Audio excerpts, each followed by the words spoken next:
बहुत ही आदर व सम्मान के योग राज्य प्रधान जी, हरियाणा प्रदेश अध्यक्ष आजाद समाज पार्टी मोहन खुरानिया जी, जोन प्रभारी विजय कृष्ण जी, जोन प्रभारी ध्रुव कुमार जी एडवोकेट प्रदेश अध्यक्ष, विजेंद्र सिंह कबीरा जी प्रदेश कार्यकारिणी, युवा जिलाध्यक्ष सोनू, जावेद हसन जी, गौतम जी, राजेंद्र जौहरी जी,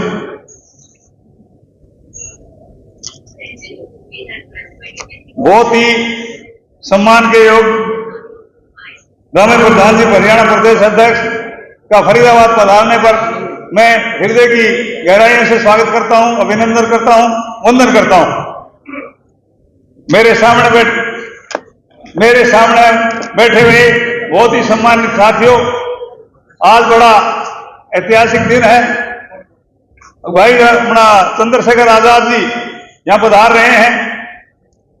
मैं रणबीर भाई का भी बहुत धन्यवाद करूंगा कि उन्होंने मुझे यहां बुला करके आप लोगों से मुखातिब किया। मैं भाई प्रेस के सभी भाइयों का भी अभिनंदन स्वागत करता हूं जो जिन्होंने सारे इस प्रोग्राम को कवरेज किया है, इनका भी मैं हृदय की गहराई से धन्यवाद करता हूं।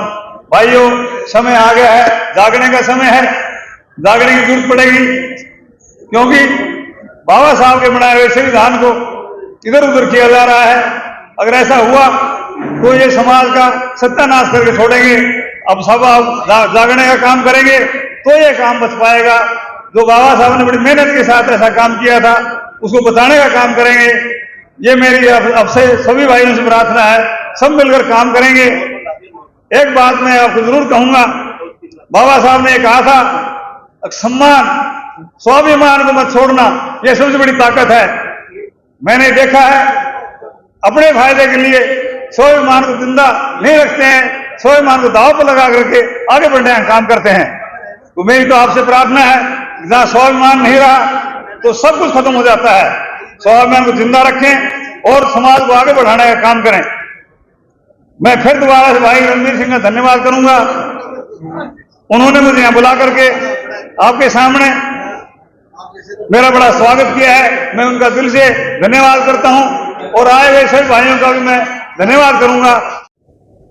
माननीय प्रधान जी और सभी जो गणमान्य लोग हैं उपस्थित हैं,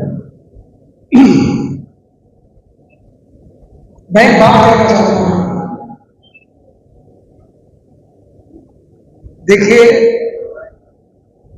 जिस किसी ने भी इस जीवन को समझा है, इस जीवन को विस्तार रूप से उसके समस्त रंगों में समझा है, तो उसकी समझ का पहला सिद्धांत क्या है?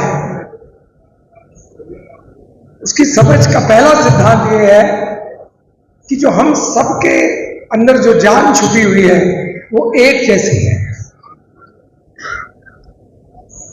ये सिद्धांत जान का एक जैसा होना है, ये हमारे संविधान के उसका प्रमुख सिद्धांतों में से है, वो है इक्वालिटी। अंग्रेजी में उसको इक्वालिटी कहा। ये इक्वालिटी ना केवल जाति से ऊपर है, हम कितने अमीर हैं, कितने गरीब हैं, उससे ऊपर है। ये वास्तव में देखा जाए तो उन सिद्धांतों के ऊपर आधारित है जिसके ऊपर हम इंसान बनते हैं, जीव बनते हैं। ये केवल इंसान तक सीमित नहीं है, बाकी जीवों में भी ये लागू होती है।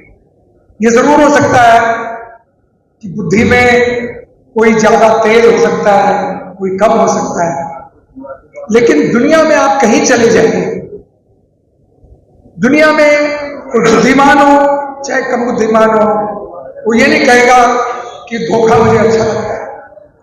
दुनिया में आप किसी भी देश में चले जाइए, बड़े से बड़े साइंटिस्ट से मिल लीजिए, बड़े से बड़े अमीर और प्रभावशाली आदमी से मिल लीजिए, कोई ऐसा नहीं है जो कहेगा कि झूठ है।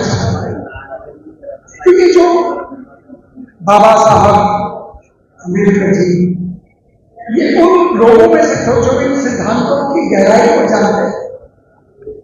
आज ये बड़ी दुर्भाग्य की बात है कि हम इन मूल सिद्धांतों को भूलकर जो बाकी चीजों में इतने उलझ गए कि हम एक दूसरे के साथ अन्याय करने के लिए चुप थे। अभी आपके आने से पहले जो मेरे भाई साहब विजय कृष्ण जी बोल रहे थे, जो फरीदाबाद में आजकल हो रहा है, वो क्या हो रहा है कि कुछ गरीबों की मान लीजिए कॉलोनी, स्वाभाविक रूप से वो जमीन किसी वक्त किसी की रही होगी, किसी सरकारी में। लेकिन मुझे एक बात बताइए, जिस देश के अंदर आपको इतना अधिकार नहीं है कि आप एक 100 गज के प्लॉट के ऊपर रह सकते हैं, वो देश क्या है? वो क्या देश बनाया है? मेरा प्रश्न।